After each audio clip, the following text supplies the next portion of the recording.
want to tell you what I'm doing right now. Basically, I'm going all around the farm, scattering little pieces of pebble that I have spray painted in red. And so the idea is that birds are attracted to the color red, and so when the chilies ripen, that's when birds attack it. They don't attack it when it's green, but they attack it when they're red. So the idea is that by having these little pebbles that are painted in red scattered across the farm, they attract these little birds now. They peck on these pebbles thinking they're ripe fruit, and then they get disappointed because they're pebbles. And so they keep doing that until they realize that they're pecking on pebbles, and they stop doing it when we have our fruit, when we have our ripe fruit, because they'll think everything's the same. They're all red pebbles. So this is a crazy idea. I don't know if it works, but you know what? Everything for the sake of protecting our crop, right? Ooh. Should be away from the plants though, so we don't want birds pecking on the plants. Like this, for example. Get it away.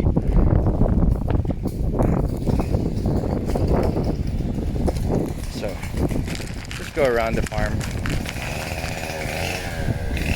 scattering these little stones.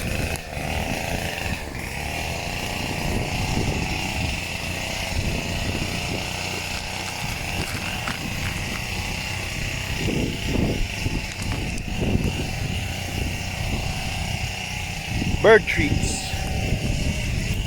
That's too close. Take that off. Put it away.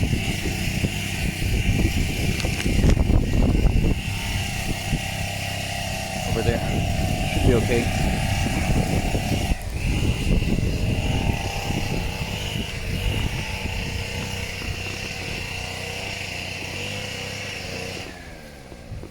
Yeah.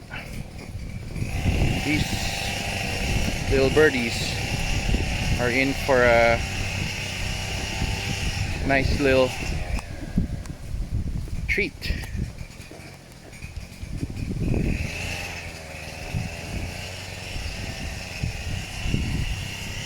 There you go.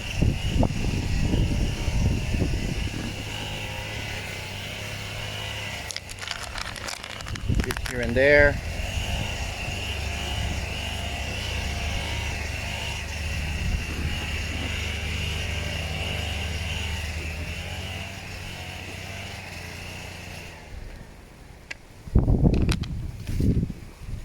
Chilies are growing.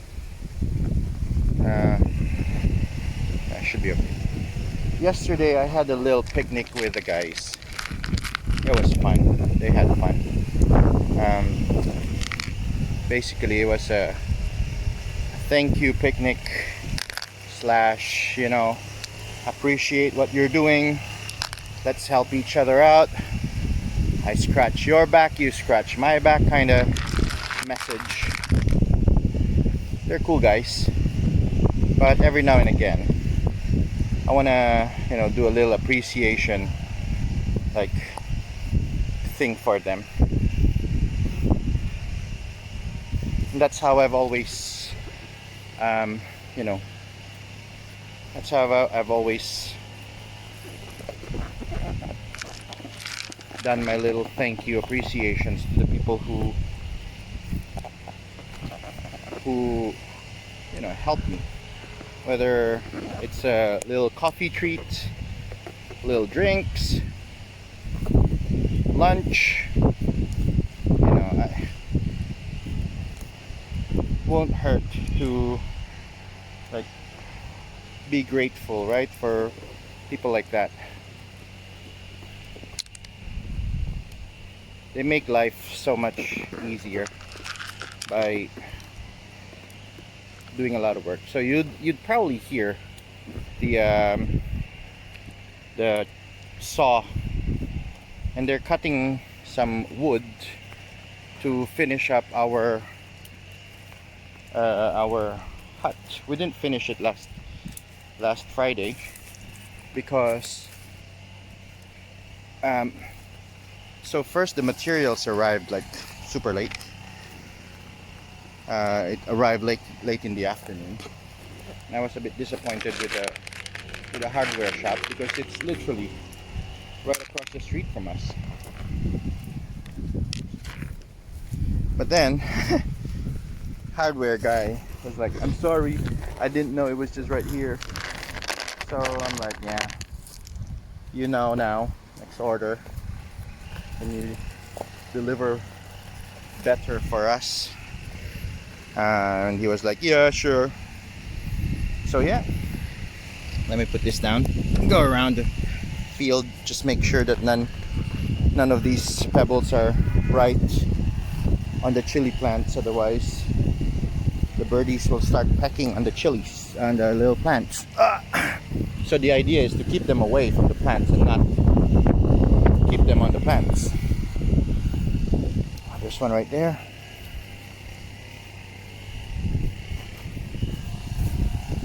Look at the shape of this. Looks like a proper chili. Wait. I want to take a picture of that. Okay. Post it on my...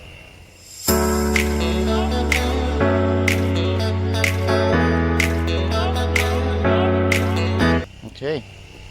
There it is. So the idea is to keep these as far away from the plants and keep the birds as far away from the plants as possible. So I'll probably like put it right there.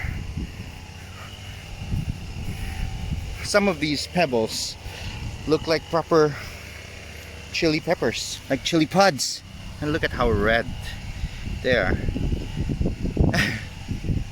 Yeah. So yeah, you could easily mistake them for chili pods if you're a bird.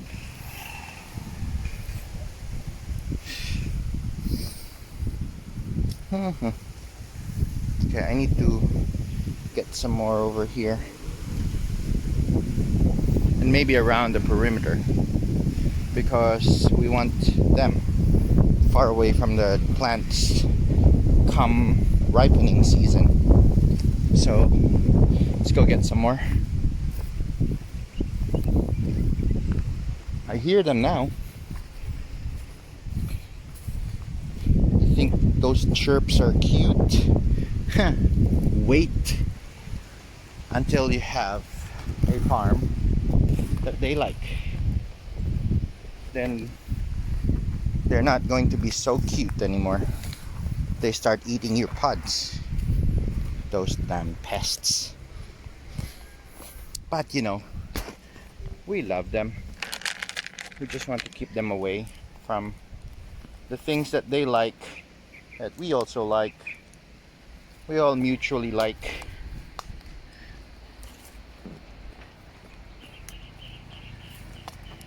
There we go. Along the trail.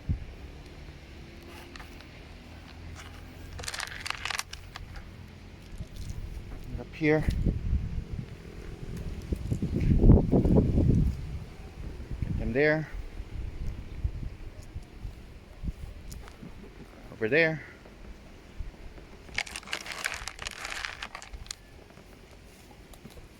It's nice to so I made this little basket for my daughter on Friday. She wanted to have like a little birdie pet in this basket. So let's see. Maybe if I hang it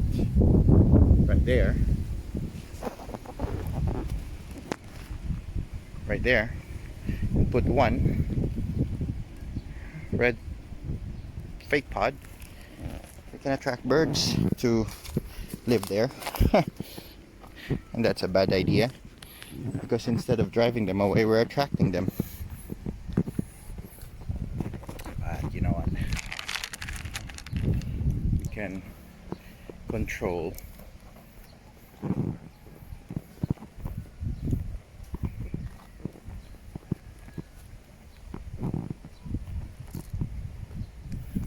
we have red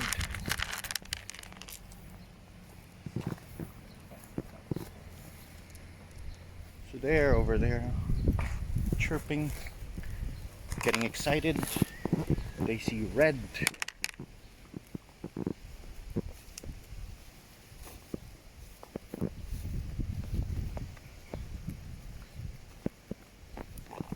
Okay, some of these are too close to the plants.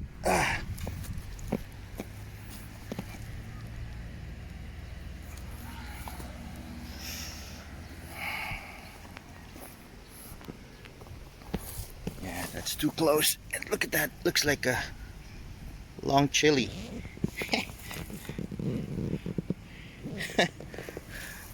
Oh, let's see, take a picture like that. Okay, put it right over here. Yeah, we don't want them near a plant.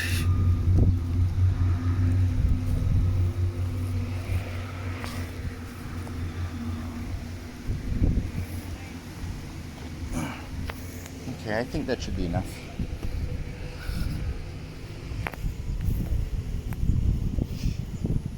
We can add some more later on. It should be alright for now.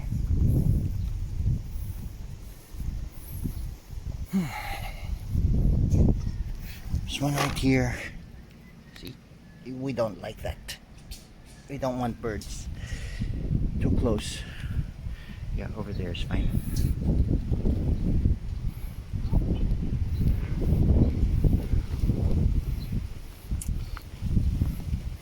Alright, more update later.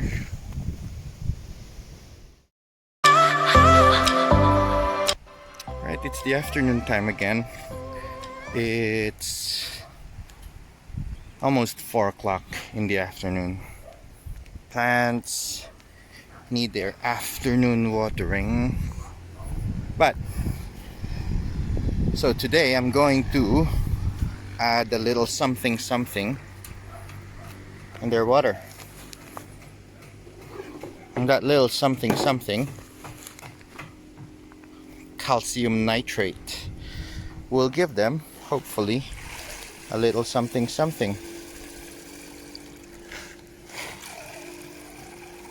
Now, it provides the needed nutrient for cellular strength and calcium deficiency, applied during the early stages and during flowering and fruit stages. So 1 to 2 tablespoons per gallon of water, or 2 to 4 tablespoons per gallon if we're drenching or watering the plants. And that's at least a couple of gallons. So I think what I've poured is just enough. Let's leave that right here. Give this a good stirry. Stirry.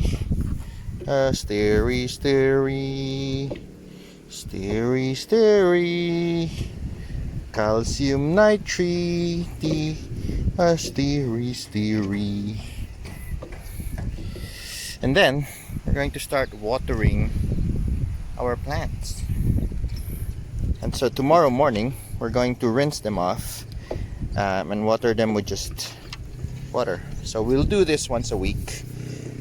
Um, and then on the next, I don't know, maybe 1st of March, in 3 weeks time, we start applying our fertilizer, our complete fertilizer. If you look at the river, it's a bit murky today. I think they're doing something upstream. Okay. Yeah, steery, mixy, and the steery. Oh, okay. I need to swap arms. There we go.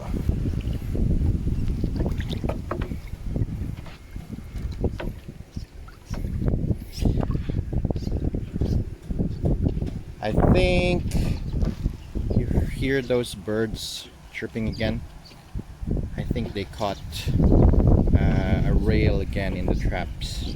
Now those rails are very common birds. They're called rails, R-A-I-L.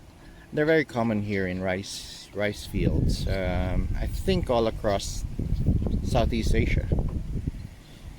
Now, oh, and there's a lot of people. So now they're trapped by farmers and they're used as source of protein by farm folk. And they're pretty tasty. So we had one that we caught yesterday. Just grilled them over an open flame, and they're pretty tasty.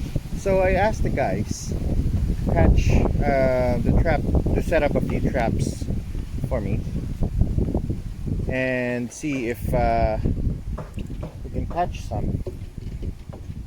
Now, if we do, probably show you. And we try cooking them. All right, so there's the little farmhouse. They're busy working on it. It has a roof now. It has a floor now. Still a work in progress, but hopefully it's finished tomorrow. We start our watering. So here we go, a deepy in the watery.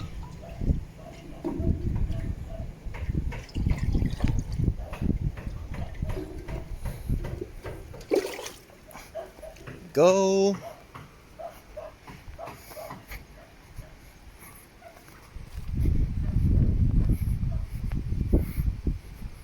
I have to tell you, I thought farm life was going to be like harder, but tell you what, I'm actually having fun farm lifing. So here we go. Drench. Drench.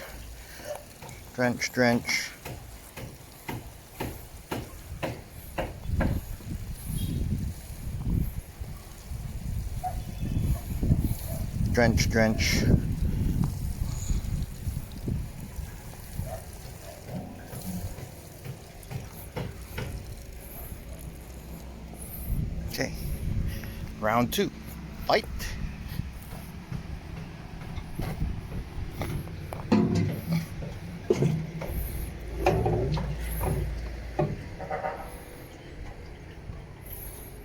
And I think this week we're going to, or at least I'm going to, do a little bit of camping over here at the farm. See how it's like to, if the weather is nice, I'll do an overnight here.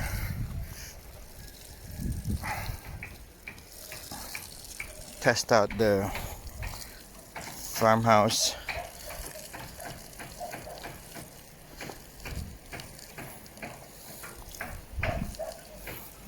Plants are doing well. Hopefully they give us a good harvest. I've asked a few friends to, you know, support me and buy my products, and the chili sauces are doing quite okay. I've sold a few. Thank you to the many people who have supported me. I hope that you continue supporting Chingado chili sauce. I haven't really done much of barbecuing these days because I got really busy at the farm. There are several orders for my smoked meats, and I think I'll find the time this week to smoke some, to cook some. But I gotta order my briskets, gotta order my meat. So there's also that. So pastrami takes a week, a full week from start to end. So I think, and I don't want to disappoint people who ordered, so I think I'm gonna have to talk to my supplier and ask him to send me some brisket, start brining them, and hopefully we have pastrami next week. I also want to let the guys here at the farm taste it, so they know, that there's more to Chingado than just these chilies. Chingado is a brand, and that's what I'm going to make, a whole brand.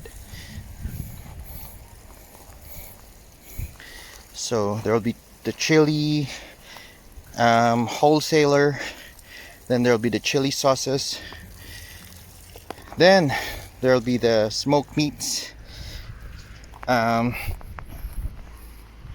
then there's also something that I'm planning on doing.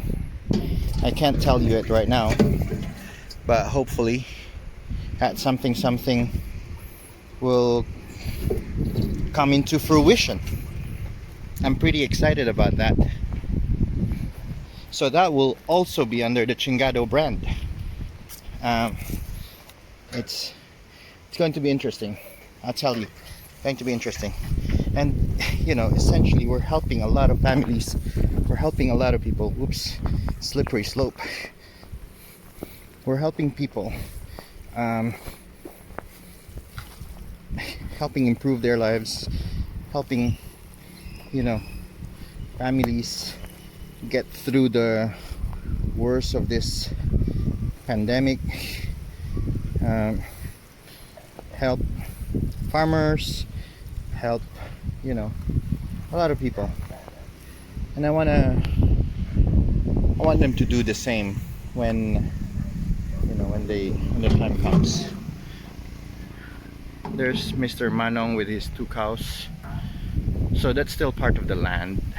I think he has, okay, that's not a bird's nest, that's hay. So still part of the land, but so he's bringing his 2 cows there for pasturing, for grazing, and they're both pregnant. Ah? Oh. They're both pregnant. Manong, buntis yan ano? Buntis? Kailan manganganak? Kailan? Kailan mag-aanak?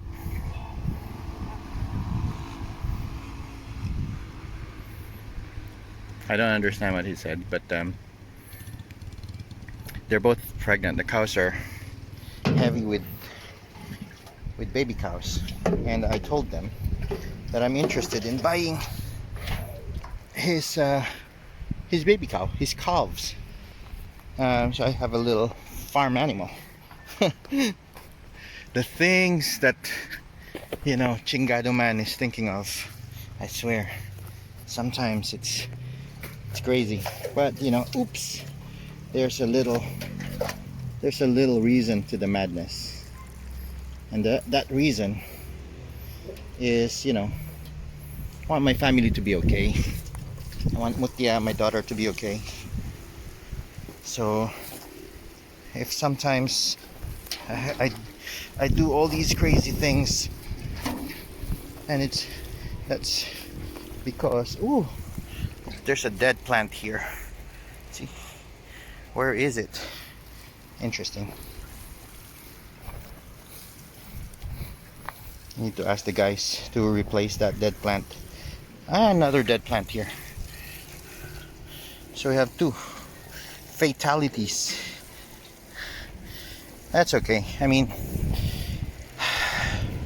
you can't expect 100% to survive, right? That's why we've planted a few extras. But yeah, I'll ask the guys to replace those dead plants so that when they grow, it doesn't look ugly that there's a bald spot. But that's alright, that's acceptable. 2 dead plants out of nearly 500. I can take it. It's a hit, but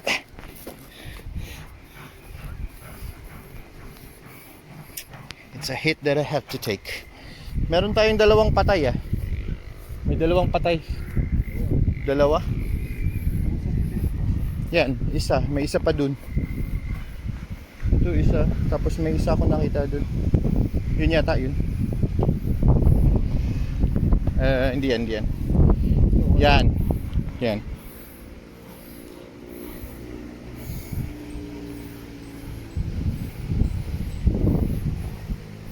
So yeah. Piolo, pag ganun, papunta dito, ako na magdidilig.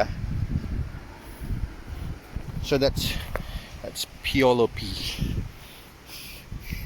He is named after an actor. I don't know his full name, but he goes by Piolo. And he's alright with that. I'm alright with that. That's his name.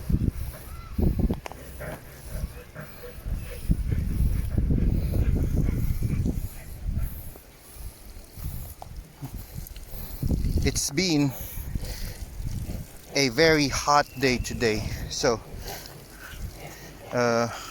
yeah, temperature was hot, but it was windy. You know, that's at least a consolation. Just going round and round, doing a bit of watering the plants.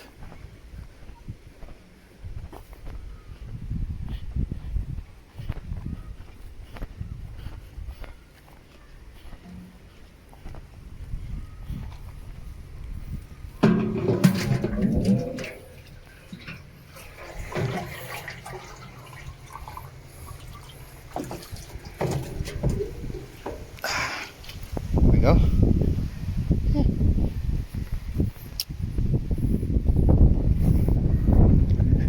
I would probably have like nice muscles if I keep doing this, right? This is a lot of exercise. Muscles. What am I talking about? Muscles. Too old for muscles.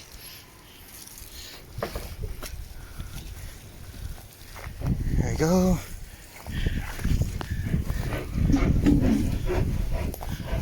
And these are some of my special varieties. Some of them are flowering already. So that's the green scorpion. That's the Primo X.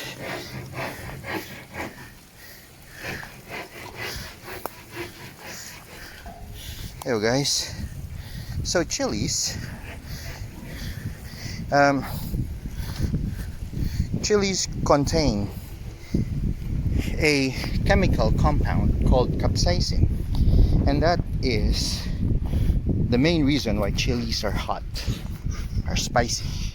Now, given that some chilies have more capsaicin than others, like these Carolina Reapers, they contain more. And the capsaicin in chilies are developed, enhanced when they undergo environmental stresses. So heat is one of them. Heat is a big factor in the development of capsaicin. Now, also dehydration. So some chili growers actually dehydrate their chilies on purpose, and that helps stress the plant, and it produces capsaicin as a defense mechanism to cope with that stress. And so the more stressed the plant gets, according to experts, the higher the heat levels. And so once these plants are already at that stage, I'm going to give them, to subject them to that environmental stress and see if they're really going to be hotter. They're already the hottest chilies in the world, but you know, wouldn't hurt, right, to hope that they're hotter a bit more. So yeah, okay, I'm gonna pause here right now. Whoopsie. So I need to do a two-handed operation now. We are done fertilizing or watering the plants with calcium nitrate. And as you can see, the guys are still hard at work at finishing up the farmhouse. It's got a floor, a roof. Tomorrow we'll put the walls and door and rail, window. So yeah, we're nearly there. Hopefully tomorrow afternoon that's done and it's already usable.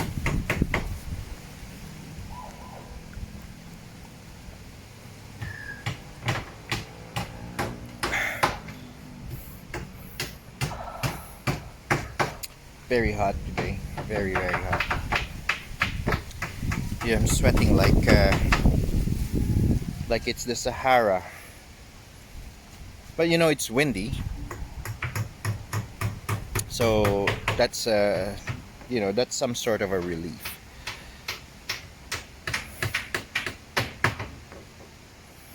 I got some of my ornamentals that I'm bringing here, let them live in the farm. Some of my super hots also, I'll bring them here. I'll put some of the ornamentals around there in front of that farmhouse just to have a little color. And then you see all these dead tree trunks. You see that? This one. There's a few more. So there's one over there, and then there's a few more over there. So what I'm planning to do with those dead tree trunks, and I've specifically asked the guys not to cut it off, and because I want to plant pepper, so peppercorns.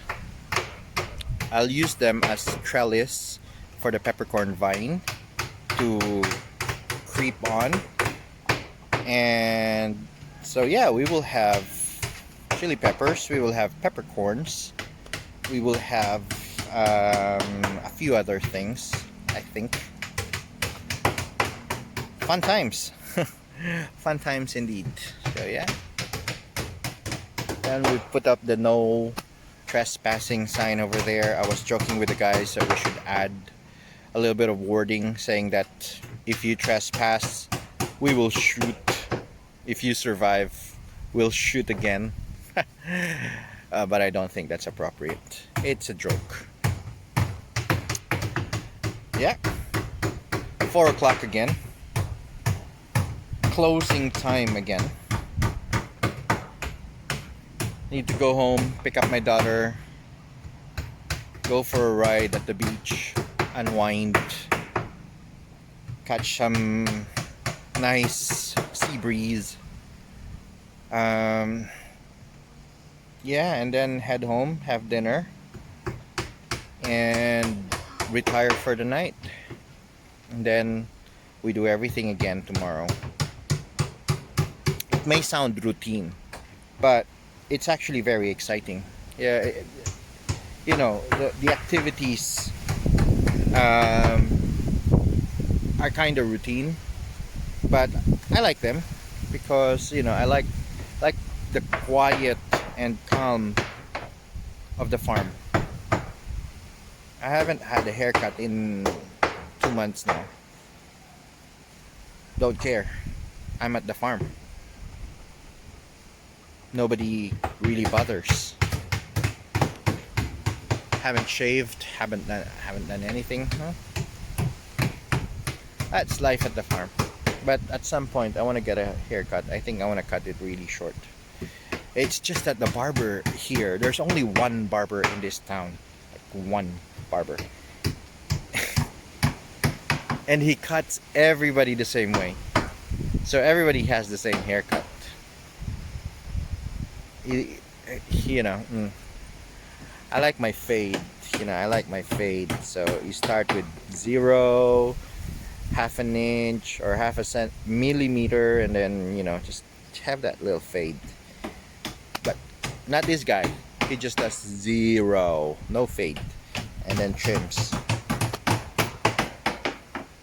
That was the military haircut that I grew up having. And yeah, I like a little bit of fade now, a little bit of sophistication. But yeah, that's just me being me. I need to find a good barber. Mango trees are blooming. They're filled to the core with mango flowers.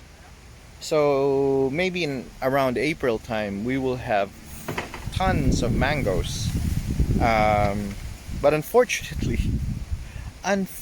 we don't have mangoes planted in the farm. We don't have mangoes at home. Well, there are 2 mangoes at home, but they're not fruiting. They're still too young. Yeah, but it will be cheap. We will be buying mangoes from the market at such cheap prices a few months from now. So yeah, I'm excited. Mutia, my daughter, is excited because she loves mangoes and she loves mango smoothies. So mango smoothie time.